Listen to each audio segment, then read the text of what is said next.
Here we go. So first off, a box and whisker plot is a visual diagram, meaning we can see it. It's visual. It's a diagram, so something kind of laid out for us, of the 5-number summary, which is what we learned yesterday. So today is a really nice day. If yesterday, if you were sleepy, you weren't here, I don't know, went to the bathroom for 20 minutes. Today's a good day to relearn that 5-number summary. We're not going to spend a whole lot of time on it, but it'll be a little bit of review. All right, so in our 5-number summary, does anyone remember what is the smallest number called? The minimum. So this little line here is going to represent our minimum.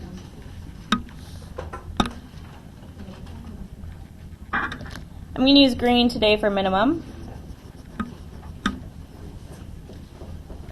And on the opposite end, we have our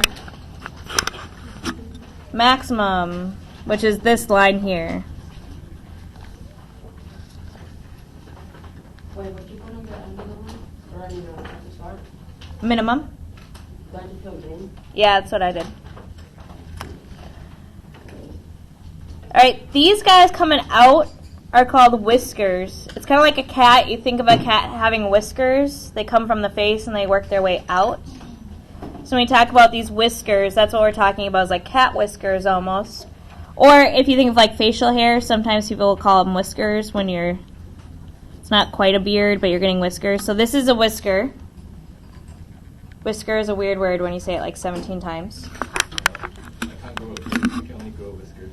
You can only grow like a cat? Yep. That's why you like cats so much. Probably. Alright, so I have one whisker here, and then I have another whisker here.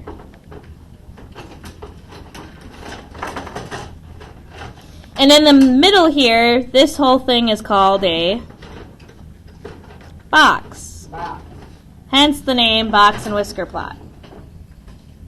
Say what? In the middle of the box, somewhere, it's not always going to look like it's in the middle, but somewhere near the middle is going to be the median. So that middle line that's in the box represents the median.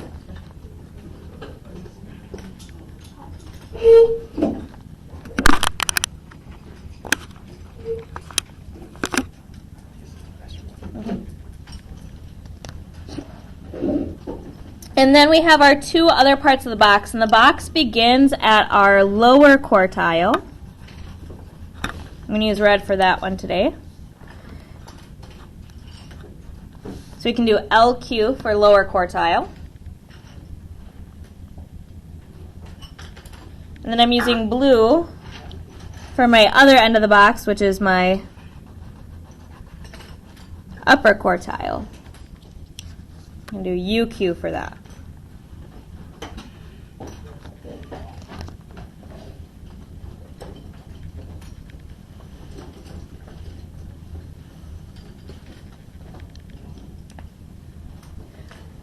So one way we can do this is we can call it lower quartile and upper quartile, but there was another way we can switch out those names. Instead of calling lower quartile and upper quartile, we can call it Q1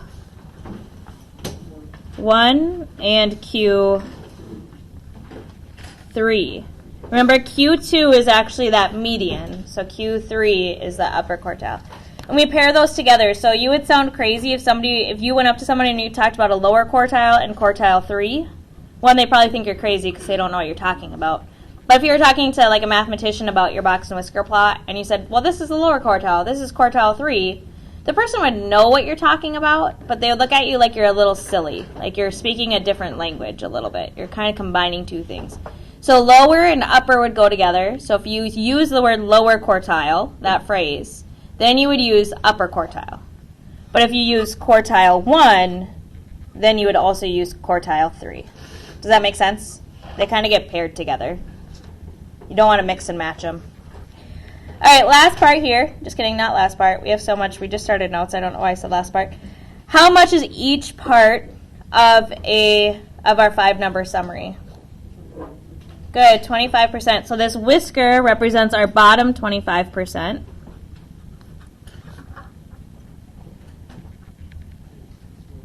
Then between our lower quartile and our median is 25% in that box.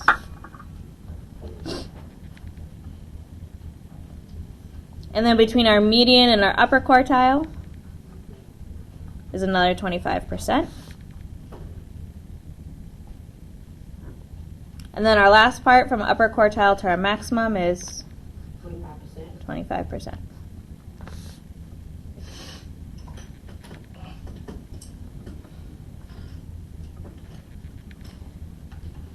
So it's breaking it up, and the reason why it looks like some parts might look longer or shorter, we have to remember that there's the same amount of data points in there. So it might be 5, 5, and 5, and 5, but things might be spread out because when we actually look at the numbers they represent, those 5 numbers are more spread out than the other 5 numbers. We have 5 numbers that are close together, 5 numbers that are further apart.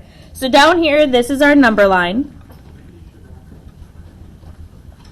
And that's a really important part of our box and whisker plot because it's going to give us that visual of which numbers are closer together, or which data points are closer together, and which data points are spread further out. And so when we do use a number line, just a quick review, we're using our tick marks here to represent those parts.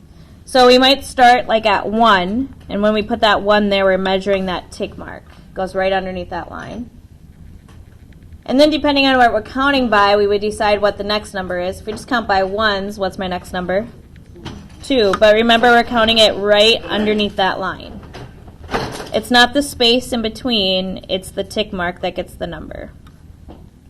I'll just go up to 5 and we'll assume that we understand the rest. Is that okay? No. You want to label all of those? Thank you, that. Okay, you go for it. No. I'm going to not. All right, so we only have one example that we're going to do today, so we have some steps here. We'll fill out those steps, and then we'll actually do that process. And then we do have one extra little quick vocabulary word. All right, so for our steps, first step is to organize our data. When we organize our data, how do we want it to be organized?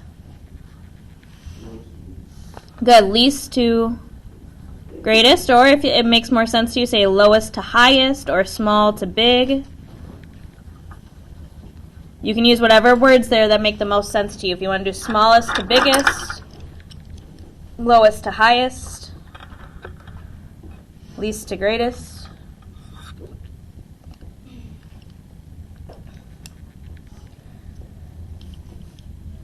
All right, after we do that, we find our 5-number summary, which is what we did yesterday.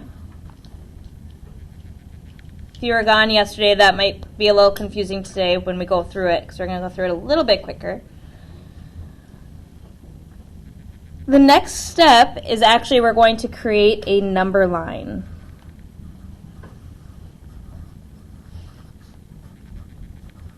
So we need to know, before we put the tick marks down, we need to know what we're going to count by, and then that way we know where to place those ticks.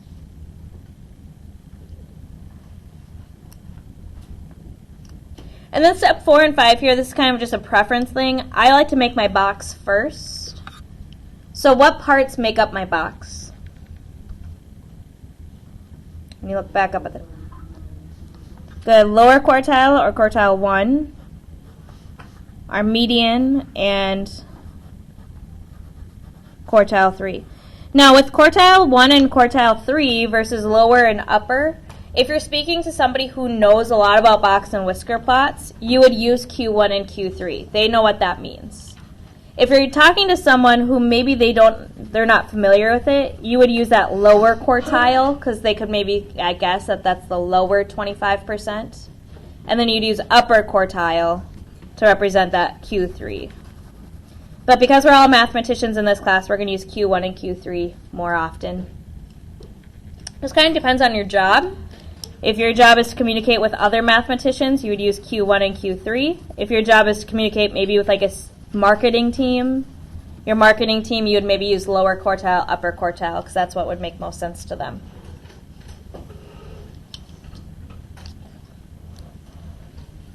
All right, and then lastly, we use our whiskers. And for our whiskers, we use our minimum and our maximum. Now today I'm just using min and max, but remember min is not actually the word, it's minimum, or the smallest. And then our maximum, or the biggest. And I just use the same colors for those because that's, I don't know, easy to use the same color.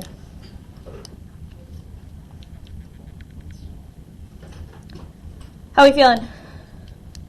Making sense? Ready to try it? All right, here we go. So, we're going to say Gabby collected the data of ages, words. Gabby collected data of the ages people were when they started their first job. So what are some things we notice about these numbers? What? There's some that repeat? Okay. Which one repeats the most? 17. I think it's 4 times. So our mode is 17. So most people got their job when they were 17. 12 happens quite often. 12 is kind of young for a job, isn't it? No. Do most places hire 12-year-olds? No. No. So when people say I got my first job when I was 12, what might they be referring to as their first job? Like lawn mowing. Yeah, lawn mowing, babysitting, maybe like a paper route, things like that, maybe easier ones. Okay, so these 12 and 13-year-olds are probably thinking like, oh, my first job was, and it was more like they were kind of doing their own thing, making money, shoveling driveways during the winter. Once you hit that 14, 15 range, then that's when you can start really getting hired by places. Why do you think most people got a job when they were 17? What makes it easier to get a job at 17 than at 14 or 15? Because like you're actually like qualified or whatever. Qualified, transportation. If you drive yourself, you can drive yourself to your job. Okay, you're maybe a little bit more responsible, so jobs want to hire you. Good. This guy's crazy, whoever this person is, that 22-year-old. They just must have lived a real bougie life where they didn't have to work until they were 22. I don't know. Or maybe they were like in school or whatever. Or maybe they were prioritizing school. That's a very smart idea. Very good job, Joel. I wasn't thinking that. So maybe they were doing college and they just had got loans and now they're 22 and they're getting their first job. Or they might be thinking about first job, maybe not as like the silly jobs they got, and now their first job is like teaching. Like I had jobs before teaching, so sometimes when I think about my first job, I'm like, are you talking about when I first started teaching as like my job, because that's who I am now? Or are you asking about like, when did I first get paid, because that's when I was babysitting? Does that make sense? Could kind of classify as that. All right, so is the data organized from least to greatest? Step 1. Did they do that for us? Yeah. So step 1, done. Step 2, we're going to find our 5-number summary. So that's our minimum, Q1, median, Q3, and our maximum.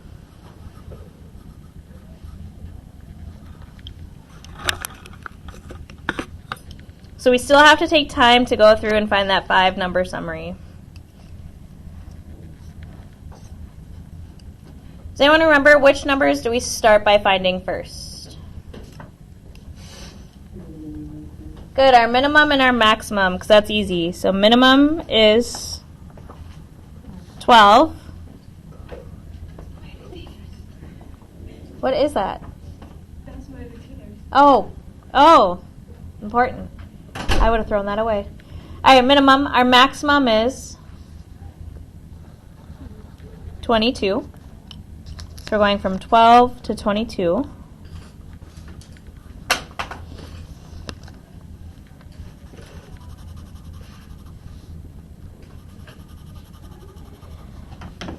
right, what's our next step that we find? Yeah, the next one we do is our median. We jump to the middle. We want to find what is that middle 50%. So that's where we cross out, or we do it like dots, or you could do underline. I'm going to do underline here because that's just going to look a little nicer. So 12 goes with 22. And then we work our way in towards the middle. So 12 goes with 20. 17. So I have 3 and 3. Now I'm going to do my 4th mark and my 4th mark. 5, 5, 6, 6, 7, and 7. Oh, we got 2 in the middle. We have 15 and 16. So our median is going to come right in between those two. So when there's two numbers in the middle, how do we do it mathematically? Good. Add them all up. 15 plus 16 and divide by 2. And when I said all, I mean just the 2. And we're really careful with how we put that in our calculator. Joel, do this with us. I'm doing this with you, Keen. You just got distracted for a second. Huh? You were just distracted for a second. Yeah, because I'm waiting for you to do your little calculator thing. Oh. So 15 plus 16 divided by 2 is 15.5. So our median is 15.5. We could have probably done that without a calculator, because if I'm just thinking about what's exactly between 15 and 16, what comes right between 15 and 16? 15 and a half, 15.5.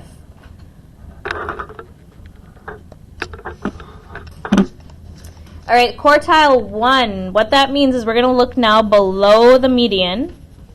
So below that 15.5, so we're going to start at 15 here. And we're looking at these numbers below.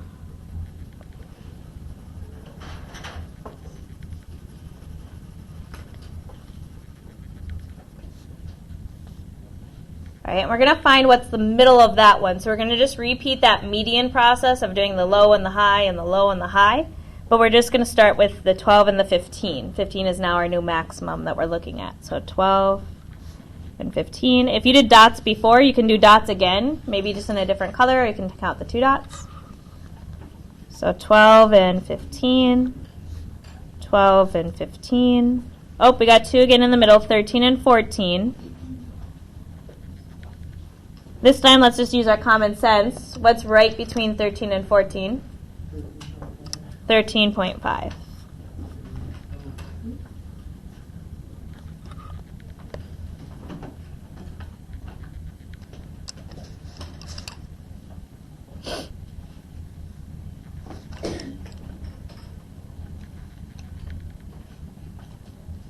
All right, and then our last step here is to find our quartile 3, which is going to be our numbers above the median.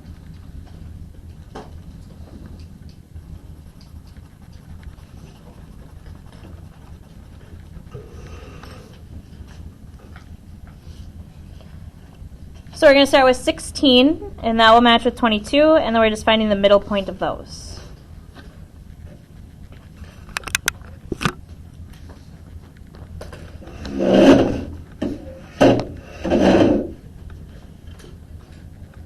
And I have those 2 17s in the middle. We did the wrong way. All right, so when I have 2 17s in the middle, what's in the middle of 17 and 17? 17. So if it's the same number repeated on both sides, we can just use that 17. All right, so that's our 5-number summary. That's probably going to be the most challenging part of today, is just remembering how to do that. Now we're just going to make the graph for it. So next step, number 3, is to create a number line. So as I create my number line, I'm thinking I need to go from 12 to 22. So we need to think about what we should count by. Should we count by 1s, 2s, 5s, 10s? Between 12 and 22. Would I want to count by 10s? No, because that would just be 1 tick mark for 12 and then 1 tick mark for 22. We'd be done. So we need a couple tick marks at least. Really, by 1s, it wouldn't be that bad. We'd have to make 10 tick marks. Do you guys want to count by 1s, or we could count by 2s if we want to? 2s? Okay. So we'll count by 2. So on our number line. Now, I'm a person, when I make my number lines, I like to start a little bit lower than I have to, because I like that little extra space. I kind of think of like margins on a notebook paper. I don't like to write all the way to the end. So instead of starting at 12, I like to start at, I'm going to start at 10. I'm going to do just one lower. So I'm going to do 10. And I'm going to do my best to try and keep these even. I'm not going to take out a ruler or anything and like actually measure, but I want them to be about the same spaces apart. So 10, 12, 14. So we're just skip counting, doing even numbers here. 15, so 16, 17, 18, 19, 20, 21, 22, 23, and then I'm going to stop at 24. And we have those arrows there showing that that number would keep going on and on and on, that number line. But we'll be able to fit our whole box and whisker plot here just between 10 and 24.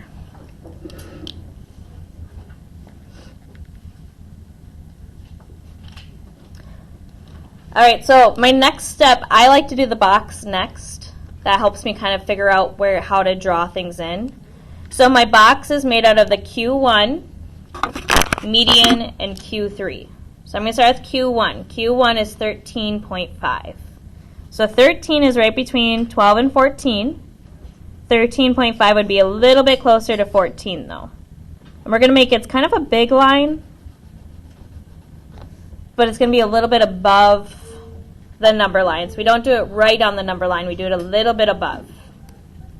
So 13.5, remember 13 is halfway between 12 and 14, but since it's a 0.5, it'll be a little closer to the 14, but not on the 14. Okay, same process with our median. Median is 15.5. So 15 is between 14 and 16. 15 would be the exact middle. 15.5 would be just a little bit closer to 16 there.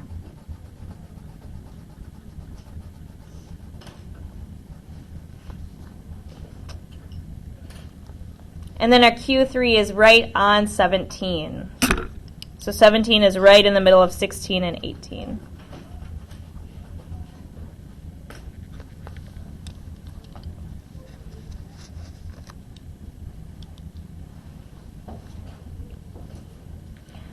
All right, and then we connect those with that box. So you might need to go back and the goal is to make these all kind of the same length. If you made one that's a little shorter, your box might get a little wonky. So if you need to go back and rewrite those tick marks so they make them a little bit bigger. Now, if you're not using colors, that's fine. But if you're not using colors, you might want to label these. This is Q1. This is our median. Or even if you are using colors, you might want to label that median and then Q3.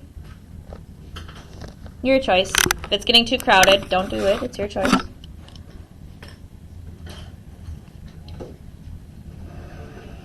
right, and then our last step is our minimum and our maximum. So our minimum is 12. So when we do whiskers, our whiskers tend to be a little bit smaller marks, usually. We don't make them quite as big as the other ones. So we have 12, and then we have 22. So that's our minimum and our maximum. And then we connect them, and when we connect them, we're going to connect from the middle of that segment to the middle of the one that it connects to here. So middle, and then from here to the middle, over to the middle.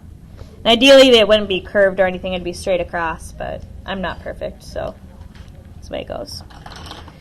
All right, and again, if you want to label that, especially if you're not color coding, so that way you know which numbers matched with which over here. If you think that's pretty straightforward, you don't have to do that. It's your choice. All right, outlier. Last vocabulary word here of Unit L. We're going to introduce it here, and then we're going to continue to talk about it in Unit M. Outlier is a data point that doesn't follow the trend of the data set.